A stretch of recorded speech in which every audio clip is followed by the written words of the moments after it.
กะบลาก็จะได้มาอัปเดตอันทั้งครอบครัวไอ้แก้วแล้วก็จะมาแจ้งข่าวดีน้ำพี่น้องก็เพราะว่ามีผู้ใหญ่เนาะอันท่านนึงเพิ่นก็ได้ฝากเงินมาเนาะทางส่งบลาเนาะก็คืออันเพิ่นก็ได้มอบเงินให้ส่วนหนึ่งก็ไปซื้อข้าวและก็ส่วนหนึ่งก็ไปซื้อมองนะครับส่วนหนึ่งก็เอาไปซื้อไม้เนาะพี่น้องเนาะก็เป็นจำนวนเงินอยู่150 เหรียญเนาะพี่น้องก็ต้องขอบคุณเนาะก็ถือว่าทั้งแม่สวีวันพี่น้องเนาะเอาแม่ที่ฝากเงินมาให้เด้อขอบใจหลายๆเด้อแม่เด้อขอบคุณเด้อเอาขอบคุณเด้อขอบคุณทั้งแม่สวีวันโดยจะได้ความไกลจะมี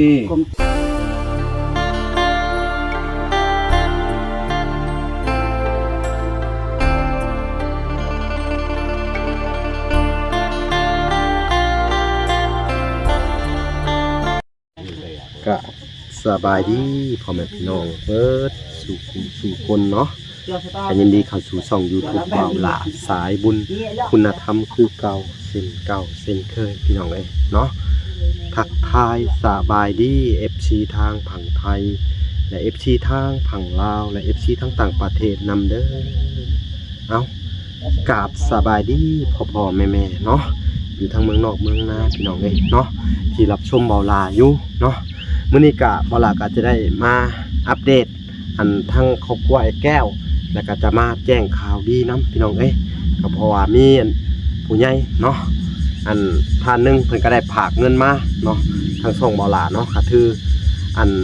เพิ่นก็ได้มอบเงินให้ส่วนหนึ่งก็ไปซื้อข้าวและก็ส่วนหนึ่งก็ไปซื้อมองนะครับส่วนหนึ่งก็เอาไปซื้อไม้เนาะพี่น้องเนาะก็เป็นจำนวนเงินอยู่150 เหรียญเนาะพี่น้องก็ต้องขอบคุณเนาะก็ถือว่าทั้งแม่สวีวันพี่น้องเนาะผู้ที่ว่าเพิ่นซอยในครอบครัวไอ้แก้วเนาะพี่น้องเนาะก็ต้องขอบคุณทั้งแม่เพิ่นเนาะขอให้แม่ทั้งแม่สวีเนาะเพิ่นจงมีแต่ความสุขความเจริญเนาะความเจ็บอย่าได้ความไข้อย่ามีเนาะสาธุเนาะขอให้แม่อยู่ดีมีแห้งเนาะหายเจ็บหายไข้หายพยาธิโรคาเด้อแม่เด้อสาธุเนาะแล้วก็ต้องขอบคุณเนาะมาทางแม่สวีเนาะพี่น้องที่อันไว้ใจให้บ่าวหลาแล้วก็อันให้บ่าวหลาเป็นสะพานบุญให้เนาะก็ต้องขอบคุณเพิ่นเดี๋ยวบ่าวหลาก็จะได้เข้าไปแจ้งข่าวดีกับเพิ่นแล้วก็อีกส่วนหนึ่งกับผู้ดีทางสั่งไม้เพิ่นมาผู้ดีเลยพี่น้องทางบ่าวหลาก็จะไปสั่งในไม้ในส่วนที่เหลือพี่น้องแต่ว่าไม้มันก็ยังหลายส่วนอยู่พี่น้องก็ยังบ่พอก็น่าจะขาดแป้นปูแป้นแอมแล้วก็เขาเอิ้นก้อนพี่น้องเนาะหรือยังก็ยังบ่ฮู้เนาะเดี๋ยวเราจะไปสอบถามเพิ่นทางสั่งไม้เบิ่งพี่น้องว่ามันเพื่อนในระดับนี้มันขาดเหลือยังแน่พี่น้องเนาะเนาะทุกคนก็สิบ่ได้เว้าหยังหลายยายห่างเนาะพี่น้องเนาะเฮากะให้ทุกคนไปเบิ่งกับบ่าวหลาเลยนะก็สิไปสอบถามเพิ่นเบิ่งอีกรอบนึงเนาะว่ามันมีอีหยังแน่ในส่วนของเฮือนนี่ว่าเขาต้องใส่ยังแน่พี่น้องขาดเหลือยังแน่เนาะโอเคเนาะให้ทุกคนไปเบิ่งและไปติดตามและรับชมกับบ่าวหลาได้เลยเนาะโอเคไปเบิ่งกันเลยโอเคเนาะทุกคนเนาะสบายดีเนาะมื้อนี้ก็จะมาแจ้งข่าวดีทางไอ้แก้วเนาะก็มีทางแม่สวีพี่น้องเพิ่นก็ได้ฝากเงินมาทางบ่าวหลาเด้อให้เจ้าซื้อข้าวนำส่วนหนึ่งเวลาก็จะได้พาไปซื้อข้าวแหละซื้อข้าวสารมาไว้เนาะส่วนหนึ่งแล้วก็อีกส่วนที่เหลือเนาะประมาณนั้นเขาก็จะซื้อมองให้เจ้าเด้อเนาะซื้อมองเพิ่มอีกเนาะดีใจบ่บอกข่าวดีแล้วก็อีกส่วนหนึ่งกับผู้ที่ทั้งสั่งไม้เพิ่นมาผู้ที่เลยเขาก็จะสั่งไม้เพิ่นต่อเลยเนาะแต่จำนวนไม้นี่ที่เขาสั่งมานี่มันยังขาดยังไงสีนัวนี่มันใส่ตักโต16 โตเลย16 โตเนาะพี่น้องเนาะ16 โตแหละเขาก็สิได้16 โตนี่คือโตหนึ่งมันถึกเท่าไหร่โต150,000ตัวละ150,000ไม้มันหนาเลยหนา14มันก็พุ่นเนาะยาว5 เมตรยาว5 เมตรหนา14เนาะพี่น้องเขาก็จะได้สั่งเจ้าเลยเด้อก็คือ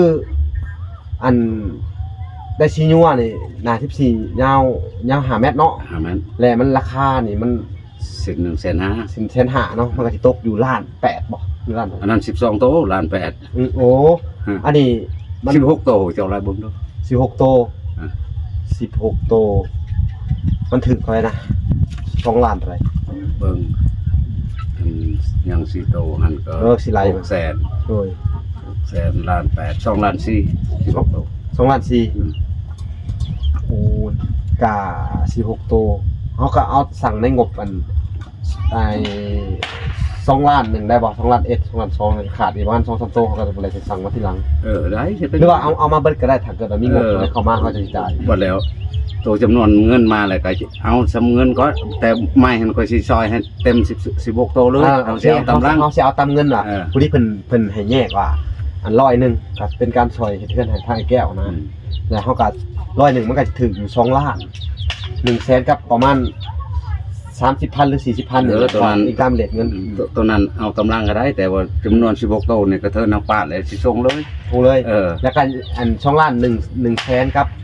อีก16,000มันก็สิขาดอยู่ประมาณ2แสนปลายเนาะ 2แสนปลาย โอเคพี่น้องถ้าเกิดมีผู้ใหญ่ใจะดีอันใดเพิ่มเข้ามาอีกก็จะได้เอามาใช้เพิ่นเนาะในส่วนนี้เนาะก็คือว่าได้ตัวนี้ปุ๊บแล้วเนี่ย ยังข่าวอีกเด้ ข่าวนี่มันใช่อีกจักโต เบื้องละ50โต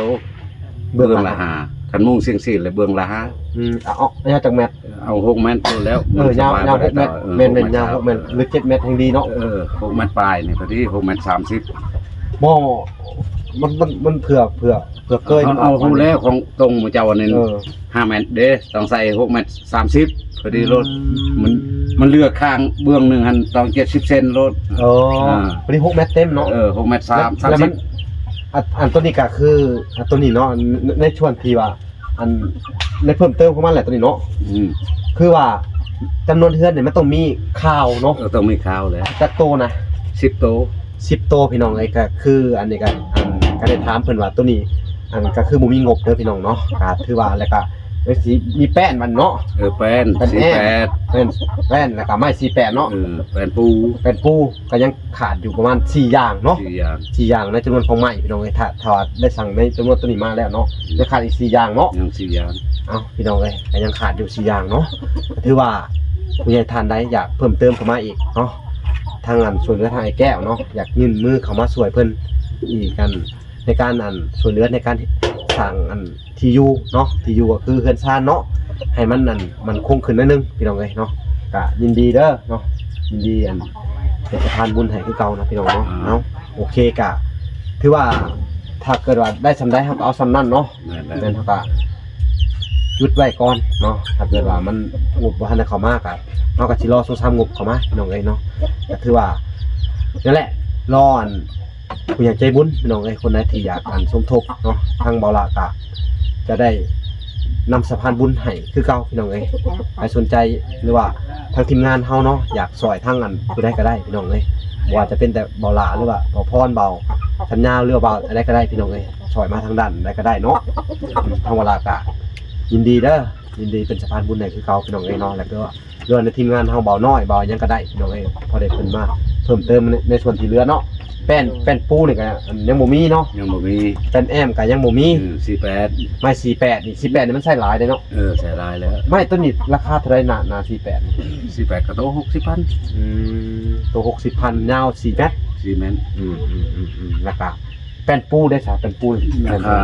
80เดี๋ยวนี้ส่งฮอดเดือน80เนาะแป้นแอมได้ลดลงบ่แป้นแอมก็60 60อุ้ยถูกพี่น้องเอ้ยน้ำลาวนี่ถูกเนาะพี่น้องเอ้ยถ้าอยากเพิ่มเติมก็ยินดีคือเก่าหมอลาวเราเนาะก็เป็นข่าวดีของทุกเจ้าเด้อ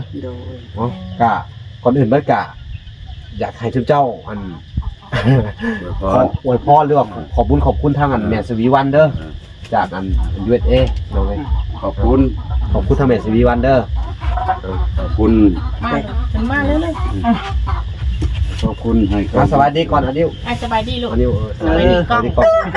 วัสดีเนาะสบายดีแนมกล้องคนนั้นสบายดีแนมกล้องลูกแนมกล้องสบายดีโดสบายดีแม่ยังแม่สิริวันโดเอาแม่ที่ฝากเงินมาให้เด้อขอบใจหลายๆเด้อแม่เด้อแม่สิริวันเด้อขอบคุณเด้อขอบคุณทางแม่สิริวัน เจ็บจะได้ความไข่จะมี ความเจ็บอย่าได้ความไข้อย่าให้มีเด้อ ให้มีความสุขตลอดวัน ให้มีความสุขตลอดวันเด้อแม่ ให้มีความพันตลอดคืนให้ความพันถึกเลข6โต ให้ร่ำรวยกว่าเก่าอีกอายุมันยืน200 ปี ขอบใจเด้ ขอบ อ ใจ แม่ซีวีวันทั้ง โดย SA บ่ ทางเมืองนอก ทั้งเมืองนอก โดยที่ว่าช่วย สอย แก้ เดื ว อน เนาะ แต่ครอบครัวไอ้แก้วก็ให้อยู่ดีมีแห้งเด้อให้สุขภาพแข็งแรงความเจ็บอย่าให้ได้ความไข้อย่าให้มีเด้อแม่เด้อถูก เนาะก็สิเว้าเรื่องอันไม้เนาะก็คือว่า ครับ เจ้าสิมาส่งจักมื้อ 3 มือ 3มื้อได้มาเลย นอน เนาะ บ่ตก2มือ แต่ก็ตัวนั้นก็เอามาเลยก็ได้เด้อ อย่างตัวนึง อืม แต่มาแล้วก็เป็นอย่างดอก ก็ถือว่าในจำนวนไม้เนาะพี่น้องเนาะก็คือบ่ล่ะได้รายงานไปเนาะก็ถือว่าจำนวนนั่นแหละเนาะเท่าที่มีก่อนเฮาก็ค่อยเฮ็ดค่อยไปเนาะโดยดีใจจะบ่ได้ครับ ดีใจ เนาะ ดีใจหลาย โดย อยากได้เนาะ ดีใจเนาะ โดย อืม ไปขึ้นมัน ถ้าเกิดว่าอันได้ชำนี้ได้เฮาก็หาแนวมาปกไว้เนาะ โดย ก็ค่อยเฮ็ดไปเรื่อยย่อก่อนว่าให้มันอันนั้นก่อนเนาะยันถ้าเฮากองไว้จังซี่ก็มันบ่ค่อยมีผ่าตอกผ่าตั้งพี่น้องเอ้ยเพราะว่างบประมาณเฮาก็บ่มีหลายบางคนก็ว่าโอ้ยเป็นหยังเนาะคือว่าตากแดดตากลมแบบว่าฝนตกห้ามตกอิหยังนะก็ย้อนว่าเฮาสั่งทีละอันเนาะแล้วก็งบประมาณทีละหน่อยเนาะก็บ่ฮู้เขาสิว่าจังได๋เนาะมันก็บ่มีพื้นที่กันน้อยๆคือว่าสิเนาะพี่น้องคือเห็นกันว่าสิเนาะแล้วก็มันถ้าเฮาสิไปซื้อผ่าตั้งเขาก็บ่มีเงินเนาะ โดย พี่น้องเอ้ยเนาะก็คือว่าแหละใครอยากซอยเพิ่มเติมอีกนะอยากซอยในเรื่องอันนี้แหละการอันเฮ็ดเฮือนเฮ็ดชาตินี่แหละพี่น้องเอ้ยก็บ่ล่ะก็ยินดีเด้อยินดีเป็นสะพานบุญให้เนาะ นี่ไม่ได้ไปขึ้นเพื่อน พี่น้องเอ้ยเนาะ โอ้ยอันนี้ เป็นอะไรลูก เล็กน้อย เด็กน้อยอย่าปีนต้นไม้อย่าตกเพื่อนเอ้าบ่แก้วก็คือว่าดีใจเนาะ โดย ดีใจแม่นไหม ตีอ่ะ ดีใจ แม่เอ โด อย ก็นี่แหละบ่ล่ะก็บ่ฮู้ว่าสิเฮ็ดจังได๋พี่น้องเอ้ยก็ โดย ก็ทำสัมที่เฮ็ดได้เนาะ โดย ก็บางเรื่องก็คือเขาเว้าแหละถ้าเกิดว่าเพิ่นอันช่วยมาอีกเขาจังได้ ถ้าเกิดว่าเพิ่นบ่ช่วยอีกบ่ล่ะก็สำงบที่มีเนาะ โดย แล้วขอก็มีแต่ว่าแล้วแต่ โดย บุญวาสนาเจ้า โดย เขาบอกที่พยายามทำให้ดีที่สุดเนาะในสิ่งในเท่าที่ทำได้เนาะ โดย เพราะว่าทุกสิ่งทุกอย่างมันบ่ว่าจะเป็นเรื่องเงินเรื่องคำเนาะ โดย แต่ละคนเลือกผู้ใหญ่แต่ละท่านเพิ่นกะบริหารได้ง่ายๆเนาะ โดย บางเทื่อเพิ่นกะเพื่อที่ได้เงินมาเพิ่นเฮ็ดงานชั่วโมงละ20เหรียญ โดย บางเทื่อชั่วโมงหนึงจะได้20เหรียญ โดย หรือเพิ่นก็เฮ็ดผู้ที่ว่าเพิ่นสอนมาซื้อมาเฮ็ดอันนี้ได้กว่าสิได้เงินมาซำนี้เนาะ โดย ก็มีแต่ว่าให้เจ้าอันดูแลบำรุงรักษาเอาเด้อเป็นมุงเป็นไม้กะนี่แหละเขาว่ายังบ่ทันมีเขาก็จะหาวิธี โดย ตั้งขึ้นบ่อหรือว่าเลี้ยงขึ้นให้มันดีๆเนาะตามผลก็อย่ามันพอเต็มบ่ให้มันกงเนาะถ้าเกิดว่าบ่ทันได้ครับพี่น้องเอ้ยการที่ให้เพิ่นนี่แหละหาวิธีหนูนขึ้นบ่ให้มันกงเด้อ โดย หรือว่าจังได๋ถ้าเท้ามันตากฝนบ่เป็นหมังบ่ มันขนมูก็มันหลายปีก็มันมั่งเลย มันหลายปีเนาะเฉพาะปีนี้นะ ปีนี้ก็บ่อยากให้อันนั้นแล้วขนาด2-3 เดือนก็ยันมัน มัน มันเด่งมันยังแล้ว โดยนั่นแหละทางสร้างไม้เพิ่นก็ว่าเลยพี่น้องเอ้ยเนาะแต่ทางเวลานี่ก็ทุกใช้สิรีบอันลงมือหรือว่าเขาได้คือได้ตัวใดเนี่ยพอยอได้เอ้าพอทางดู ได้ชำนี้ก็อามาสนิทหาก็ย่อได้แล้ว ย่อได้เนาะ ย่อได้แล้ว อ่ะพี่น้องย่อได้ มีตีนตังได้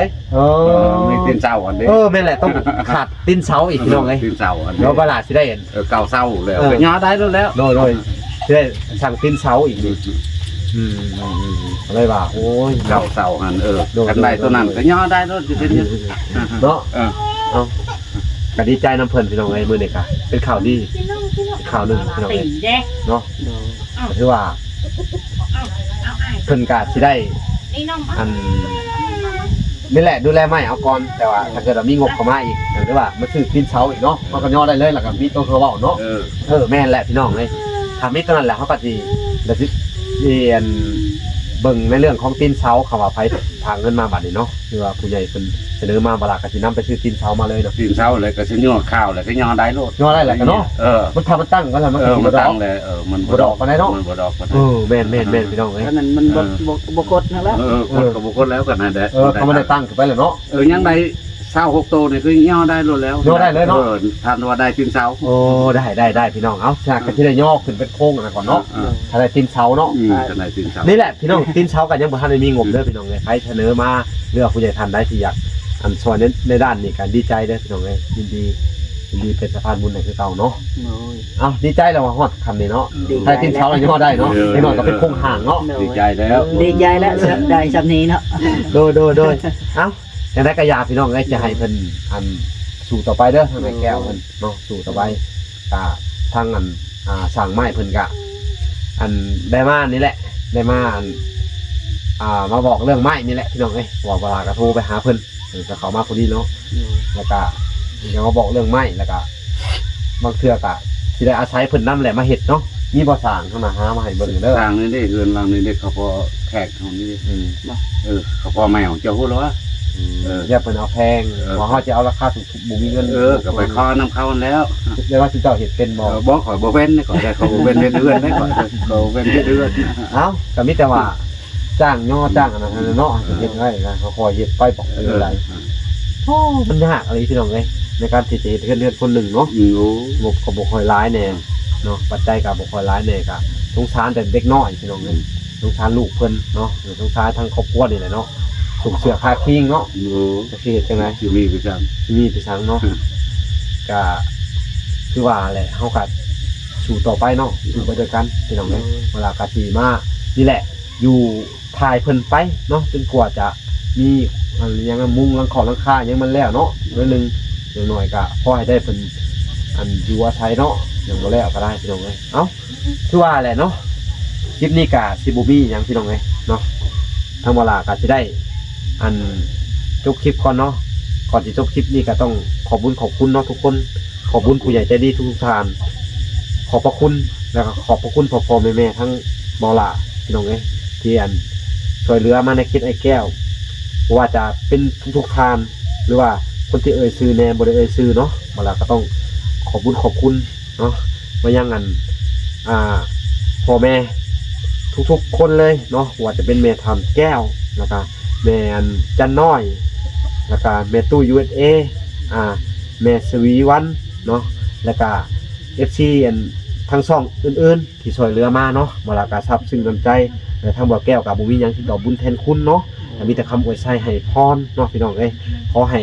พ่อแม่ทั้งหลายและ FC เบิร์ดสุขุสุคนที่เบิ่งช่องเบาหลาอยู่เนาะก็ขอให้มีแต่ความสุขความเจริญเด้อความเจ็บอย่าได้ความไข้อย่ามีเนาะผู้ที่